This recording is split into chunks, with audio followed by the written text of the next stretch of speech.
the world. I'd be your angel.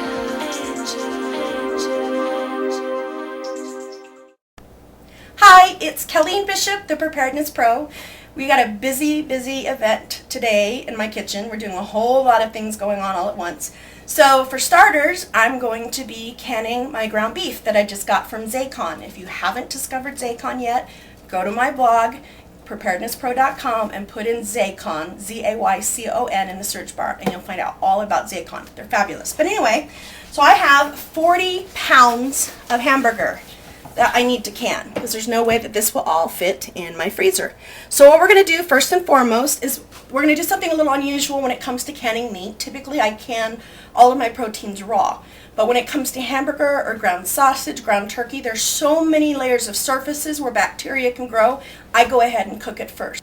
We're just going to warm it up through. It doesn't have to, I don't want it nice and crisp. I just want it mildly cooked so that I can use it however I want later on down the road. The less I cook it in the beginning, the better it'll taste, and the better I can use it for things even such as meatballs after I've canned it. So that's our first step. We're going to go and do that. Alright, so all I'm going to do is just brown all of this beautiful fresh ground beef. This is a 97.3 ground beef, and thanks to Zaycon, I ended up getting all of this fabulous beef. It's grass-fed up until it goes to be slaughtered, and then the slaughterhouse will feed it grains until they have the schedule to slaughter the cows. But anyway, this is all I'm going to do is I'm just going to lightly brown this. And if you haven't discovered one of these tools yet, you will want to. It's one of my favorite little gadgets in the kitchen. It's just made by Pampered Chef, but it just is perfect for separating ground meats like this. I love it. So anyway, we're just going to go ahead and let that cook. I've got 2 skillets going here. And then we'll move on to the next step. So we're just browning up the ground beef really nicely. And again, we're not going to get it too done, more like a medium rare state. I am going to add just a little bit of salt to each of the batches, just to draw out some of the flavors. But I don't want to add any other seasonings because I am going to can this meat, and I don't want to be pigeonholed as to how I have to use the meat. So we're just going to add a little bit of salt. Has nothing to do with the canning process. It's more just about drawing out some of the flavors. Alright, we've got our ground beef all browned up. It's nice and brown, but there just is a little bit of pink showing here and there. This would be more of a medium. Anywhere from a medium to medium rare works. Now what you do, normally if this was a fatter content of ground beef, I would actually put it in my colander and rinse it a little bit. But since it's a 97.3, I'm not going to do that. I actually want some of the fat for the flavoring. Fat's not bad for you, like they try to get you to believe. Definitely not natural fats. Alright, anyway, I'm just going to spoon this into the clean jars. I use quart jars for this with a regular mouth, just because the wide mouths are a little bit more expensive and I don't have to have a wide mouth. So I'm just putting this warm meat into the jars. And I'm not going to pack it down, but I am going to add some water to it. And the reason why I add water to my meat, my meat jars, is so that I can have that broth, that free broth essentially. And it's such a really wonderful broth. I mean, think about it. That meat's been marinating in it for the couple of years that it's on your shelf. So it's really yummy. And one of the things I found is when I do put a little bit of warm water in the jars, it also helps me to fill in any air gaps. My jars seal better because of that. I have very few jars that don't seal. And I don't know how to say this in any other way other than the beefy flavor tastes beefier for some reason. I don't know if it's all that marinating and just sitting and pronouncing those flavors that much more, but it's really wonderful, and it's certainly not an adversarial thing to have water in the ground beef mixture. Certainly not how I use it, which would be in casseroles or soups. Sometimes I will use it to make meatballs, but that's a whole nother story. But even that a bit of water that we have in there doesn't make it a problem to make the meatballs. So we're going to do this with all the ground beef that we have canned, and we've got a lot of ground beef that we've browned, so it'll take me a little while, but then as soon as I'm done, we'll get to the next step. Okay, we're just about finished filling up all of these wonderful jars of yummy, yummy, yummy ground beef. We didn't cook it too much because I still wanted to have some of the nice bigger chunks. I don't want it all really tiny and cooked to death because it's already going to get cooked that much more in the canner.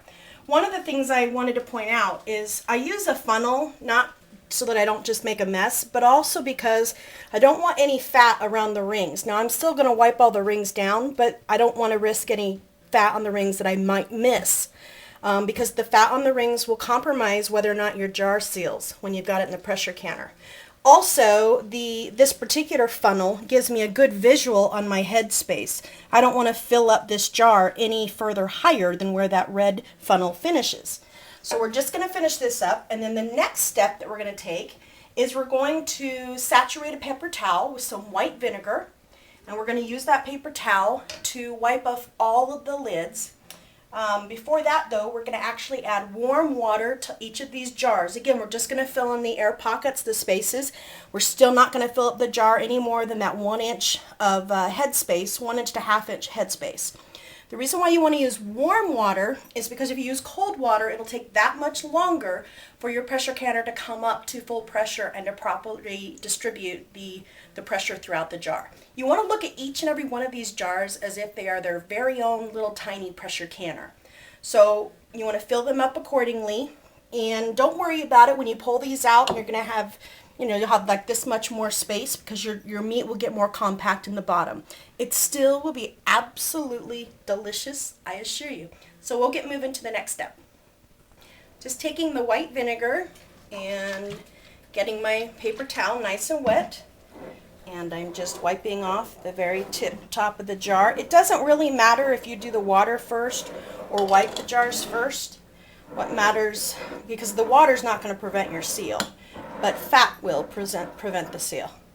I've got 4 puppy dogs in the kitchen right now, all waiting for me to drop something. So what I do is whenever I can the ground beef is these little bits that are outside. That's the puppy dog's dessert. So it's a family affair for canning. Anyway, we're just going to do all of these. The 40 pounds of ground beef gave us 28 quarts. If I had stacked them, really packed them, it wouldn't be 28, it'd be more like 20. But again, I want the flavor, I want the broth, and this is nearly a pound of ground beef before it was cooked down. So that fits for just about any recipe that I would use in the home. So we're just going to go ahead and finish this, and then we're going to add the warm water. Alright, so I'm just putting warm water in here, again right up to my head space that I want, just as the jar bends. That's my marker point. You do not have to add water when you can meats of any kind. Again, I just do it because of the broth benefit. I just love it. And sometimes I don't want broth in a particular dish that I'm making, so I will just drain out the broth from the canned hamburger or the canned chicken and put it in a jar and put it in the refrigerator until it's time to use it up. Obviously, when I don't have electricity, I may not have that luxury, but for now I'll do it. And I'm still saving lots of money. I mean, this is really, really great quality of ground beef. I don't want it to go to waste, to freezer burn, or to a power outage that would turn my freezer off. This has no antibiotics, no hormones in it whatsoever. You'll end up filling all your jars up with water, and then you'll end up going back for a second pass. Like you can see in this one, you can't really see the water on top just because it's filling up the air pockets, and that's what you want. So we'll just finish this up, and then we'll move on to the next step. Alright, we have our canner out now. This is an all-American canner, and it's the only kind that I will use because it's metal against metal between the lid and the base, and that way I don't have any parts that are going to melt on me or go bad. And then I've put about 2 to 3 inches of water in here. It'll be higher once I put the jars in. But you want to make sure that you always put one of your racks on the bottom of your pressure canner. You should never put your jars directly on the bottom of the pan. And now we're going to just put this lid on flat right on the top here. And then here's an important part, is when you put the ring on, you just want to put it on fingertip tight. Some people really try to crank that on, but you just want it fingertip tight. Again, the pressure is going to expel from here as a part of the way that it actually seals. So you want to think of these each as their own little individual pressure cooker. And then we're just going to put them here in the pressure canner. And I believe I'll get 7 of them in this. I have a really, really big one. It doesn't fit on my stove, but I can use it over the top of a butane canner. I'll probably be running that at the same time as this. Now, your pressure canning times when you're canning meat are determined by whether or not you're canning quarts or pints. Since we're doing quarts, we're going to do 90 minutes. And I'm going to do right there about 12 and a half pounds of pressure. Okay, we just need one more lid, and then we're ready to go. So while I fill up my pressure canner, I typically have my stove on high, because there's no way it's going to get to where it needs to be while I'm filling it up. So I've got plenty of time, but that just gives me a little jump on the clock. Okay, now one of the things that I'll hear questions about, and I'm positive, is that most instructions say don't use the pressure canner on a flat stovetop, which is what I have. But the thing you have to worry about with a flat stovetop is whether or not the heat gets distributed properly. When you first get a pressure canner, no matter what kind of stovetop you have, you want to expel water through that. In other words, you want to do a pressure canning session with nothing but nothing but water in the pressure canner. Just to get everything going, and you want to make sure that the heat's being distributed properly. But in this case, it's a newer stovetop.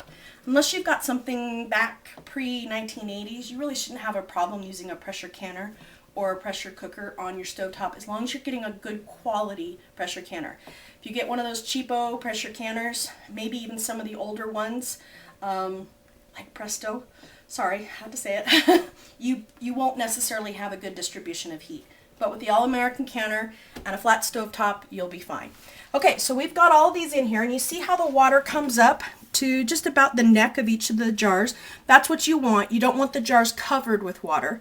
And now we know we have enough water to get us through the 90 minutes of pressure canning time. And now we're off. We're off. We're going to go here. Okay, so I'm just putting my canner on. What you want to do is there's a really faint arrow that's in this metal, and then on your lid there will be an arrow. So you match those arrows up when you're putting your lid on, and you just slide it into place.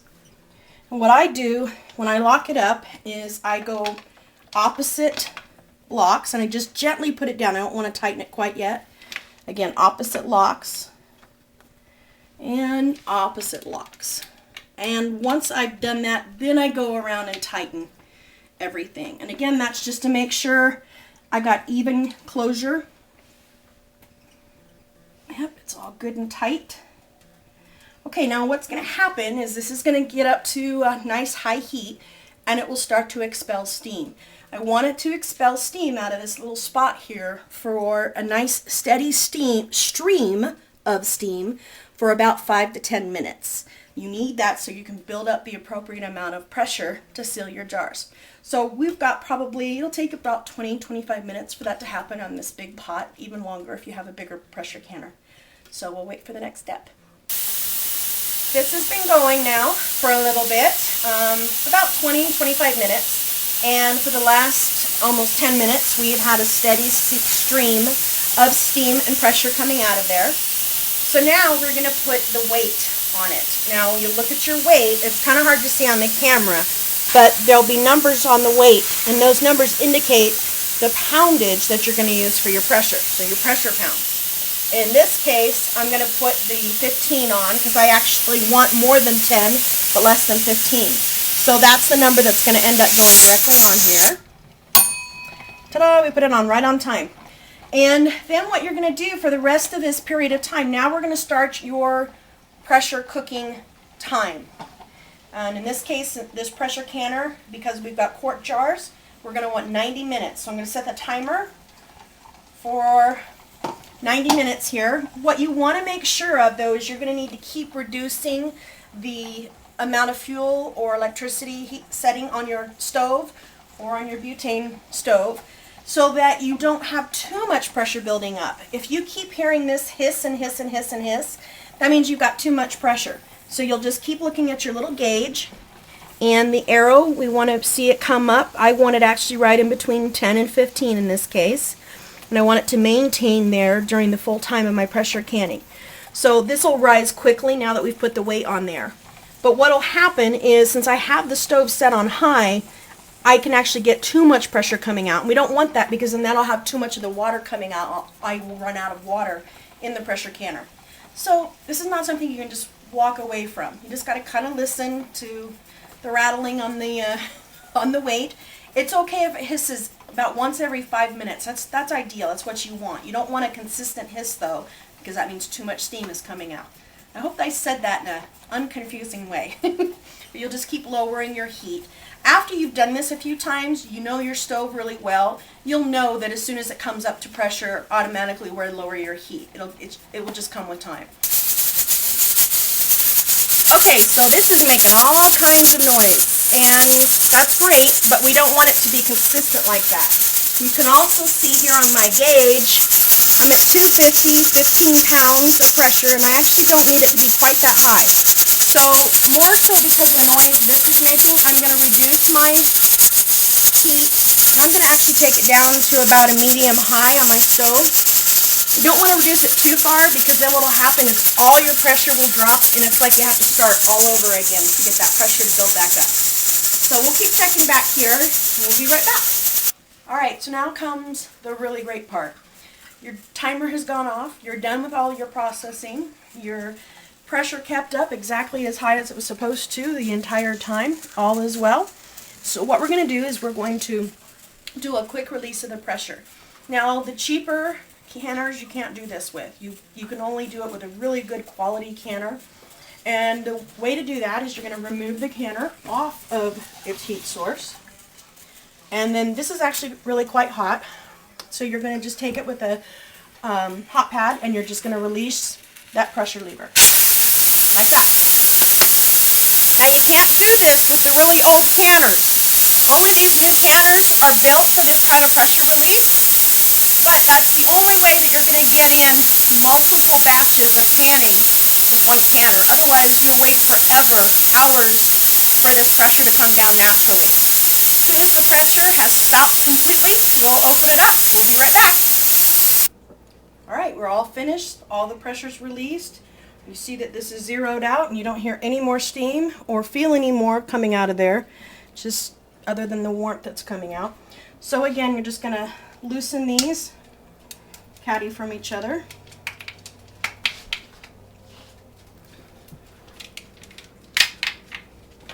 Okay, now this is the important part. This is where people can get hurt.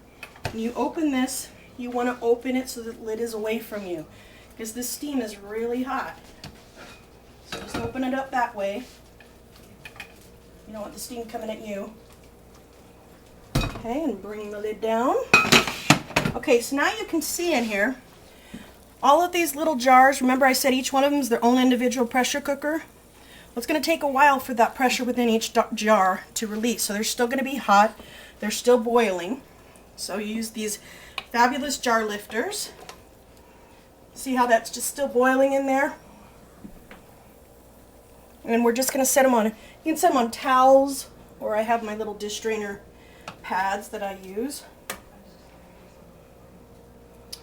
And you'll start hearing, as they cool off, you'll start hearing that little pop that tells you that the seals have sealed.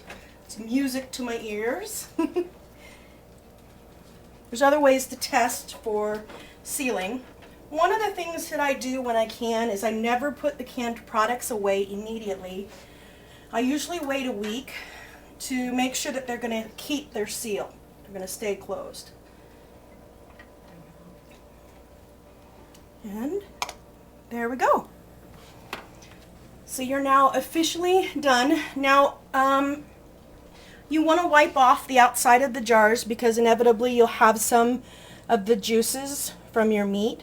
So you want to wipe those off, because if they don't get wiped off, they could stink many months down the road. And then of course, make sure that the tops are dry. Make sure you label them, especially date them. You'd be surprised at how the appearance of things change over time, and they get to be unidentifiable if you don't label them. But that's it. That's all there is to it. And now when I want to make a casserole or a fabulous soup, I don't have to worry about taking the hamburger out of the freezer. I just go down and get a jar and dump her in, and it's wonderful.